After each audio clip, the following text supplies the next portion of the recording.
ನಮಸ್ಕಾರ ಸ್ನೇಹಿತರೆ. ಈ ಪ್ರಪಂಚದಲ್ಲಿ ಯಾರು ಒಳ್ಳೆಯವರು, ಯಾರು ಕೆಟ್ಟವರು, ಯಾರು ಹೇಗಿರ್ತಾರೆ, ಯಾರನ್ನ ನಂಬೋದು, ಯಾರು ಯಾವಾಗ ತಿರುಗ್ತಾರೆ ಅನ್ನುವಂತಹ ಇಂತಹ ಸೂಕ್ಷ್ಮ ವಿಷಯಗಳನ್ನು ನಾವು ಇವತ್ತು ಚರ್ಚಿಸೋಣ ಬನ್ನಿ. ಒಂದೊಮ್ಮೆ ಒಂದು ಕಾಲದಲ್ಲಿ ಒಂದು ಚಿಕ್ಕದಾದ ಪಟ್ಟಣ ಅಂದರೆ ಹಳ್ಳಿ. ಆ ಹಳ್ಳಿಯಲ್ಲಿ ಸುಂದರವಾದ ಮನೆಗಳು, ಎಲ್ಲ ಹಚ್ಚ ಹಸಿರಾದ ಪ್ರಕೃತಿ, ಎಲ್ಲರೂ ತಮ್ಮ ತಮ್ಮ ಉದ್ಯೋಗದ ಮೇಲೆ ಅಂದರೆ ಕೃಷಿ ಮೇಲೆ ಡಿಪೆಂಡ್ ಆಗಿರೋರು, ಎಲ್ಲರೂ ಚೆನ್ನಾಗಿ ಆರಾಮಾಗಿದ್ದರು. ಒಂದಿನ ಆ ಊರಲ್ಲಿ ಏನಾಯ್ತು ಅಂತಂದರೆ, ಒಬ್ಬರ ತಲೆಯಲ್ಲಿ ಕೊಂಬು ಬೆಳೀಕೆ ಸ್ಟಾರ್ಟ್ ಆಯ್ತಂತೆ. ಅಂದರೆ ದನಗಳು ಬೆಳೀತಾರೆ ಆ ಥರ ಒಂದು ಕೊಂಬುಗಳು ಬೆಳೆಯೋಕ್ಕೆ ಸ್ಟಾರ್ಟ್ ಆಯ್ತಂತೆ. ಆವಾಗ ಊರ ಜನರೆಲ್ಲ ಅವನ ಬಗ್ಗೆ ಗುಸು ಗುಸು ಗುಸು ಮಾತಾಡೋಕ್ಕೆ ಸ್ಟಾರ್ಟ್ ಮಾಡೋರಂತೆ.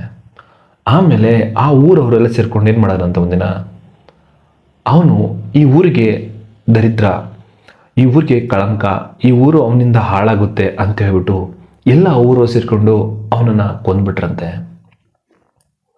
ಕೊಂದಾದ್ಮೇಲೆ ಸ್ವಲ್ಪ ವರ್ಷಗಳ ಕಳೆದ ಮೇಲೆ ಎಲ್ಲರೂ ತಮ್ಮ ತಮ್ಮ ತಲೆಗೆ ಬಟ್ಟೆಗಳು ಕಟ್ಕೊಂಡು ಓಡಾಡ್ತಿದ್ರಂತೆ. ಬಟ್ಟೆಗಳು ಕಟ್ಟು ಯಾಕೆ ಓಡಾಡ್ತಿದ್ರಂದರೆ, ಅವರಲ್ಲೂ ಆ ಥರ ಕೊಂಬುಗಳು ಬೆಳೀತಾ ಇದ್ವಂತೆ. ನೀವು ಇಡೀ ಊರಿಗೂರೇ ಕೊಂಬುಗಳು ಬೆಳೆಯೋಕ್ಕೆ ಸ್ಟಾರ್ಟ್ ಆಯ್ತಂತೆ. ಎಲ್ಲರೂ ಬಟ್ಟೆ ಕಟ್ಕೊಂಡು ಇದ್ರಂತೆ. ಅವರೆಲ್ಲ ಆಮೇಲೆ ನಿಧಾನಕ್ಕೆ ಕ್ರಮೇಣವಾಗಿ ಅವರು ತಮ್ಮ ಬಟ್ಟೆ ಬಿಚ್ಕೊಂಡು ರಾಜರೋಷಿಗೆ ಓಡೋಕ್ಕೆ ಸ್ಟಾರ್ಟ್ ಮಾಡಿದ್ರಂತೆ. ಆವಾಗ ಒಬ್ಬ ಸಾಧು ಮನುಷ್ಯ ಅಂದರೆ ಸಿಂಪಲ್ ಆಗಿರೋ ಒಬ್ಬ ವ್ಯಕ್ತಿ, ಅವನ ತಲೆಯಲ್ಲಿ ಕೊಂಬುಗಳು ಬೆಳಿಲಿಲ್ಲ ಅಂತೆ. ಆವಾಗ ಆ ಎಲ್ಲ ಊರೆಲ್ಲ ಸೇರಿಕೊಂಡು ಏನು ಮಾಡಿದ್ರಂತೆ, ಆ ವ್ಯಕ್ತಿಯನ್ನು ನೋಡ್ಬಿಟ್ಟು ಈ ಊರಿನ ಕಳಂಕ ಇರ್ಬೋದು, ಇವನೇನೋ ನತದೃಷ್ಟ, ಹಾಗೆ ಹೀಗೆ ಅಂತ ಹೇಳ್ಬಿಟ್ಟು ಆ ಕೊಂಬು ಬೆಳೆದಿರೋನ್ನ ಕೊಂದ್ಬಿಟ್ರಂತೆ. ಇದರಿಂದ ನಮ್ಗೆ ಏನು ಅರ್ಥ ಆಗುತ್ತಂದರೆ, ಎಲ್ಲ ಜನರ ಜೊತೆ ನಾವು ಬೆರಿತಾ ಇಲ್ಲ ಅಂದರೆ ಎಲ್ಲರೂ ನಮ್ಮನ್ನು ಟಾರ್ಗೆಟ್ ಮಾಡೋಕ್ಕೆ ಸ್ಟಾರ್ಟ್ ಮಾಡ್ತಾರೆ. ಹಾಗೆ ನಾವು ಎಲ್ಲರಿಗಿಂತ ಡಿಫ್ರೆಂಟಾಗಿ ಇದ್ದರೂ ಕೂಡ ನಮ್ಮನ್ನು ಟಾರ್ಗೆಟ್ ಮಾಡ್ತಾರೆ. ಯಾರು ಒಳ್ಳೆಯವರು ಅಂತಂದರೆ, ಮುಂಚೆ ಕೊಂಬು ಬೆಳೆದವನ್ನ ಅಪರಾಧಿ, ಅವನು ಪಾಪಿ, ಅವನು ರಾಕ್ಷಸ ಪ್ರವೃತ್ತಿ ಅಂತ ಹೇಳ್ಬಿಟ್ಟು ಅವನು ಕೊಂದರು. ಆಮೇಲೆ ಎಲ್ಲರ ತಲೆಯಲ್ಲಿ ಕೊಂಬು ಬೆಳೀತು. ಆವಾಗ ಯಾರ ತಲೆಯಲ್ಲಿ ಕೊಂಬಿರಲಿಲ್ಲ ಅವನ್ನ ಕೆಟ್ಟ ದೃಷ್ಟಿಯಿಂದ ನೋಡಿ ಅವನು ರಾಕ್ಷಸ ಅಂತ. ಅಂದರೆ ನಾವು ಅವನು ಕಂಪ್ಲೀಟಾಗಿ ಚೇಂಜ್ ಇದ್ದ, ಡಿಫ್ರೆಂಟಾಗಿದ್ದ. ಹಾಗೆ ಜನರಿಗೆ ಅದನ್ನು ಸಹಿಸೋಕ್ಕಾಗಲಿಲ್ಲ, ಸಾಯಿಸ್ಬಿಟ್ರು. ಅವನೇನು ಯಾರಿಗೇನು ಹಾನಿ ಮಾಡಿರಲಿಲ್ಲ. ಹಾಗೆ ಸಾಯಿಸೋ ಅಂದರೆ ಇದರಲ್ಲಿ ನಾನು ಪರ್ಸನಲ್ ಹೇಳ್ತಿಲ್ಲ, ಅಂದರೆ ಒಂದು ಕ್ಯಾರೆಕ್ಟರ್, ನಮ್ಮ ಒಳಗಡೆ ಇರತಕ್ಕಂಥ ಕ್ಯಾರೆಕ್ಟರ್ ನಾವು ಒಳ್ಳೆಯದನ್ನೆಲ್ಲ ಇದು ಮಾಡ್ತಿರ್ತೀವಿ, ಬಿಟ್ಬಿಟ್ಟು ಕೆಟ್ಟದನ್ನು ಮಾತ್ರ ಅಟ್ರಾಕ್ಟ್ ಮಾಡ್ತಿರ್ತೀವಿ. ಅವ್ರು ಏನು ಮಾಡ್ತಿದ್ದಾರೆ, ಅವ್ರ ತಲೆಯಲ್ಲಿ ಕೊಂಬಿದೆ, ನನ್ನ ತಲೆಯಲ್ಲಿ ಕೊಂಬಿಲ್ಲ, ಯಾಕೆ ಅಂತ ಹೀಗೆ ನನ್ನ ತಲೆಯಲ್ಲಿ ಕೊಂಬಿದೆ, ಅವ್ರ ಸರಿ ಬಿಡಪ್ಪ, ಅಂದರೆ ನಾನು ಒಂದು ಏನೋ ಕೆಟ್ಟ ಚಟ ಮಾಡ್ತೀನಿ, ಅವ್ರು ಏನೋ ಕೆಟ್ಟ ಚಟ ಮಾಡ್ತಾರೆ, ಅದು ಕೊಂಬು.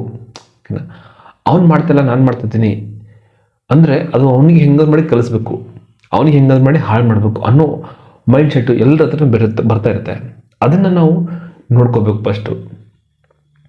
ಇದರಲ್ಲಿ ಕೊಂಬು ಅಂದರೆ ಮನುಷ್ಯನಿಗೆ ಬರುತ್ತಂತಲ್ಲ, ಅಂದರೆ ಒಂದೇನೋ ಒಂದು ಅವನ ಹತ್ರ ಯಾವುದೋ ಒಂದು ಕಡಿಮೆ ಇರುತ್ತೆ, ಅದನ್ನು ನಾವು ಒಳ್ಳೆಯ ರೀತಿಯಿಂದನೇ ಕೆಲವೊಂದು ಇರ್ತಾರೆ, ನಾನು ಎಲ್ಲರೂ ಅಂತಾರಲ್ಲ, ಅವನಲ್ಲಿ ಚೇಂಜ್ ಮಾಡಿಸ್ತಾರೆ.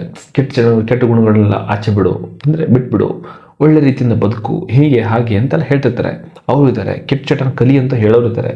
ಅದರಲ್ಲಿ ಈ ನಾನು ಯಾವುದಂತ ಹೋಗ್ಬೇಕು ಅನ್ನೋದ ಮೇಲೆ ನಮ್ಮಲ್ಲಿ ಡಿಪೆಂಡು.